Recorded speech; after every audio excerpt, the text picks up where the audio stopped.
Isang mapagpalang araw sa ating lahat, no? Mga kapatid, mga katugang, mga kaagong, kung ano pa man dyan, mga kaitlog. Isang mapagpalang araw sa inyong lahat. Siyempre, babatiin po muna natin yung ating mga viewers, no? Yung ating mga subscribers ng isang magandang araw, no? Saan man kayo naroroon ngayon. Magandang araw po sa inyong lahat.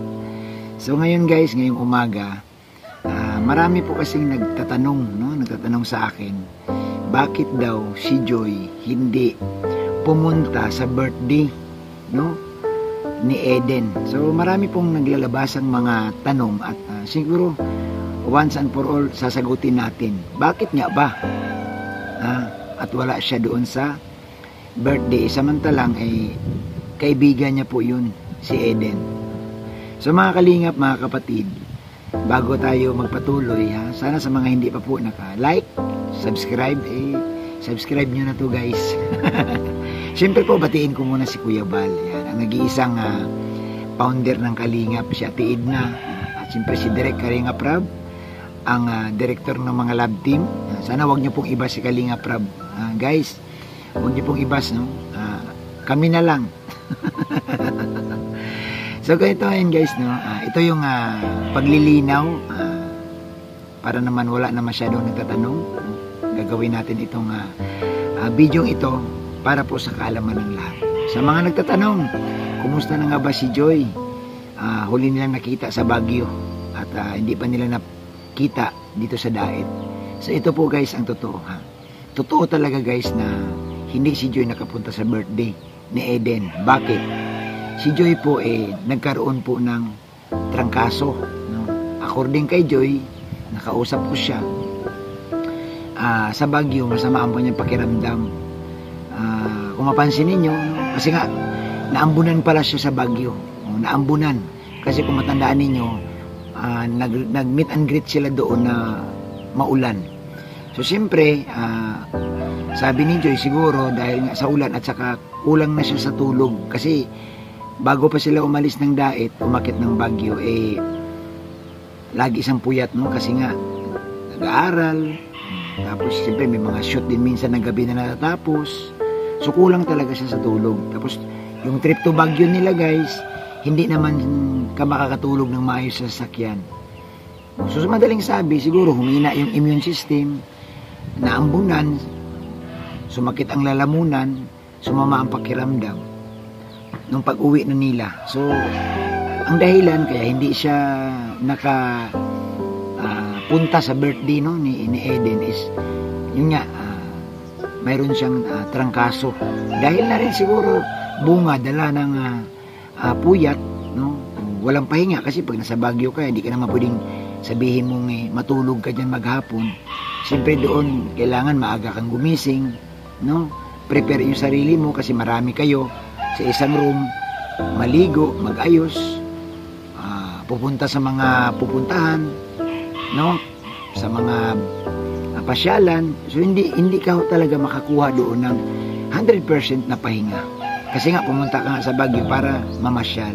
At siyempre sa meet and greet, kailangan mo paghandaan.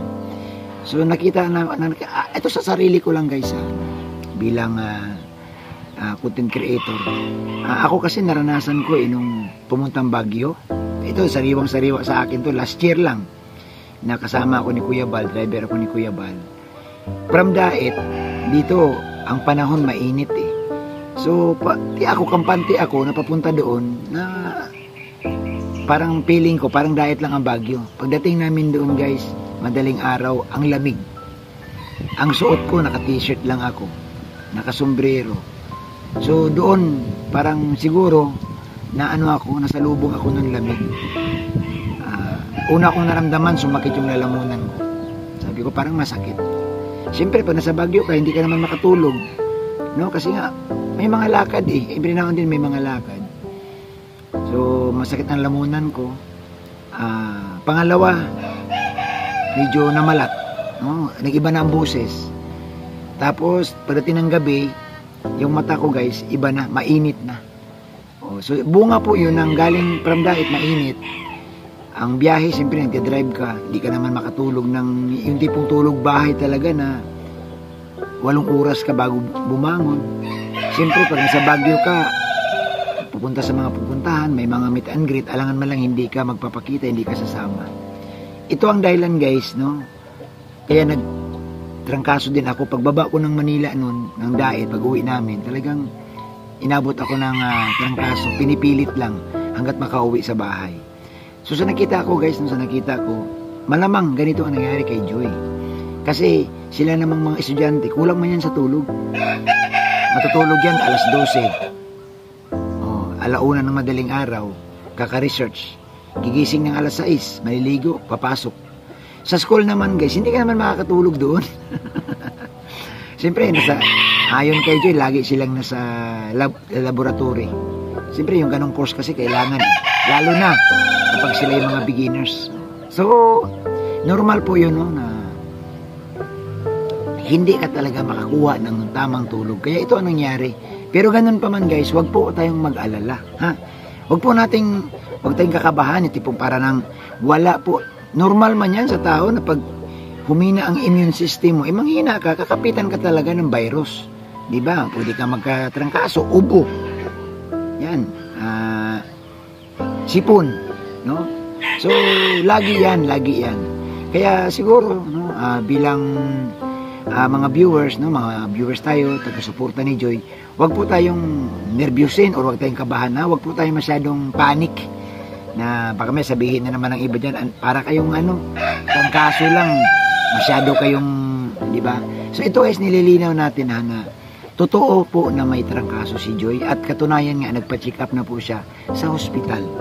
So may mga gamot na yung iniinom, numatik man yan, alangan man lang pumunta ka ng hospital, wala kang gamot na inumin paglabas, mayroon yan.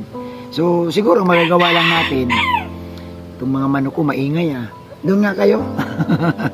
Nakikimaritis tong mga alaga kong ito.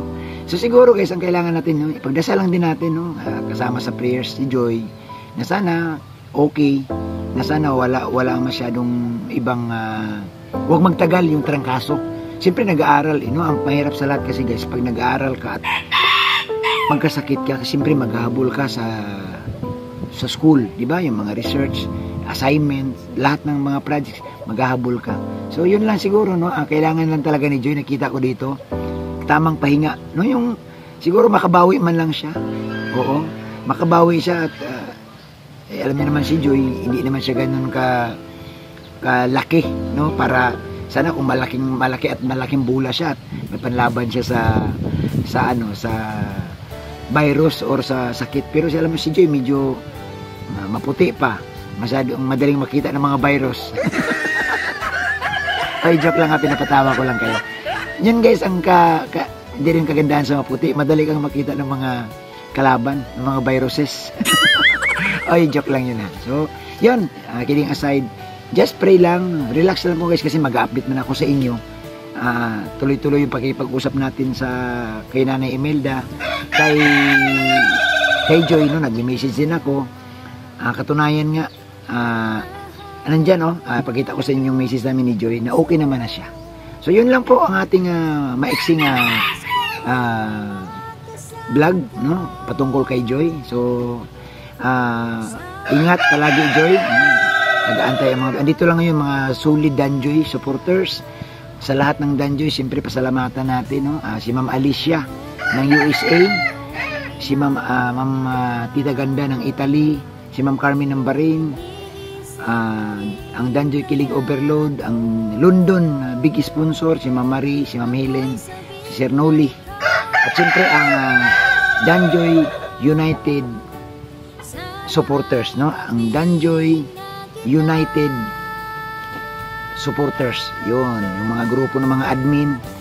Salamat sa inyong lahat, no, hindi ko na kayo isa-isahin, basta sa lahat po, sa grupo kayong sumamang loob, salamat sa inyong lahat. At siyempre guys, batiin ko lang ng happy birthday, no, ang solid at nag-iisang sponsor ni Joy na taga USA, si Ma'am Alicia ng USA. Birthday niya guys, November 24. So ma'am, ingat ka palagi. Salamat ma'am sa pagsuport sa Danjoy. Salamat. Siyempre po, shoutout kay Ma'am Kang Yu, kay Mama Rin Marsan, shoutout sa inyo. Siyempre, yan, sa lahat po, no, ng mga supporters. guys, salamat sa inyong suporta, no? Hindi ko naman kayo mabanggit, no? Lahat kayo, ha? Pag sinabing lahat, guys, walang iwan. Yan, salamat. At yun nga, just pray and magiging kalmado lang po. Huwag po tayong kabahan. Salamat sa lahat. At muli, isang mapagpalang araw sa ating mga kadanjoy. Bye-bye.